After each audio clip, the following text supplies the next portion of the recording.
Hi everyone, welcome back to my channel Sai Ramesha. మనము year ఎండింగ్కి వచ్చాం కాబట్టి ఇయర్ ఎండింగ్లో ఒక క్వశ్చన్ ఉంటుంది అండ్ న్యూ ఇయర్ స్టార్ట్ అయినప్పుడు ఒక క్వశ్చన్ ఉంటుంది. అది క్యాజువల్గా ఎవ్రీ ఇయర్ మనం మాట్లాడుకుంటూ ఉంటాం కాబట్టి అవే క్వశ్చన్స్ నేను ఈరోజు మాట్లాడాలనుకుంటున్నాను అనమాట. సో ఒకటి ఏంటంటే 2024లో మీకు ఎదురైన ఇన్సిడెంట్ ఏంటి, మర్చిపోలేని సంఘటన ఏంటి అనేది ఒకటి కామన్ క్వశ్చన్ ఉంటుంది అందరికీ.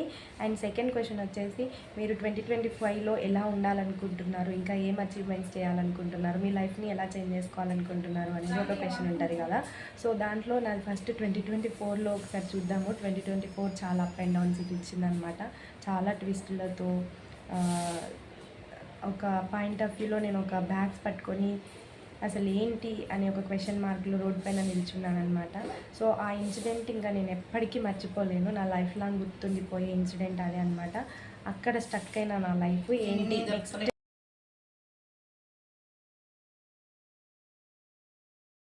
కి అప్పుడు నేను థింక్ చేసుకొని దెన్ అప్పటికప్పుడే నేను డిసైడ్ చేసుకొని దెన్ ఒక ఇల్లు చూసుకొని అక్కడ నేను లగేజ్ అంతా సెట్ చేసుకొని పెట్టుకున్న తర్వాత అసలు ఏం చేయాలనుకుంటున్నా, ఎలా లైఫ్ లీడ్ చేయాలనుకుంటున్నా అనే అక్కడి నుంచి స్టార్ట్ చేశాను అనమాట.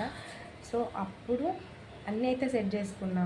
ఇప్పుడు నేను పేమెంట్ చేసేసాను, ఫస్ట్ అడ్వాన్స్ ఇచ్చేసాను. దెన్ నెక్స్ట్ మంత్ రెంట్ ఎలా పే చేయాలి, దెన్ ఇంట్లోకి సామాన్లు ఏంటి, పాపని ఎలా చూసుకోవాలి, పాప స్కూల్ ఫీజు ఎలా, స్కూల్ ఎక్కడ జాయిన్ చేయాలి, అసలు ఎన్నో క్వశ్చన్స్ తోటి అలా ఒక దగ్గర స్టక్ అయినా అనమాట. సో దెన్ నాకు నేనే పుషప్ చేసుకొని డిస్టర్బ్ చేసుకొని లేదు ఇలా చేద్దాం అనుకుంటున్నా అని చెప్పేసి నేనే తాతయ్యతో అమ్మతో మాట్లాడి డిసైడ్ చేసుకున్నాను. సో ఒక 3-4 మంత్స్ చాలా హార్డబుల్గా నడిచింది. ఎందుకంటే ఫస్ట్ మనకి పేమెంట్ రాదు, సెట్ చేసుకోవాలి. నేను ఎక్కడంటే అసలు ఒక 2 మంత్స్ దాదాపు అప్పుడు హాలిడేస్ కాబట్టి చాలా సెర్చ్ చేశాను అనమాట. అసలు ఎక్కడెక్కడో తిరిగాను అనమాట. ఎండ అని కూడా నేను ఆలోచించలేదు. ఫస్ట్ నేను ఏదో ఒకటి చూసుకోవాలని చెప్పేసి 2 మంత్స్ కంప్లీట్ ఏప్రిల్, మే, జూన్ వరకు కూడా నేను తిరుగుతూనే ఉన్నా.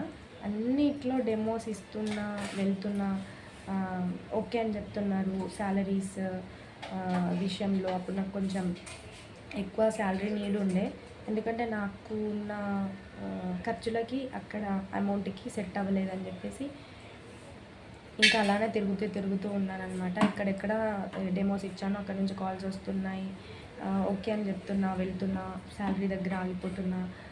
అంటే నాకు ఒక మంత్కి ఎంత అవుతుంది అని ఒకటి క్యాల్కులేట్ చేసుకొని పెట్టుకున్నా. సో దానికంటే నాకు తక్కువ వస్తుంది కాబట్టి నేను అక్కడ చేయలేకపోయాను అనమాట.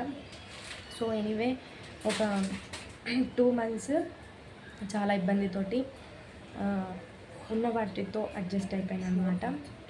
దెన్ నెక్స్ట్ అప్పుడే వేరే ఒక పెద్ద స్కూల్ నుంచి కాల్ వచ్చిందనమాట. ఆల్రెడీ నేను జాయిన్ అయిన తర్వాత నాకు ఒక మంచి స్కూల్ నుంచి కాల్ వచ్చిందనమాట. డెమో ఇచ్చి ఉండే, మీరు సెలెక్ట్ అయ్యారు అనేసి చెప్పారు.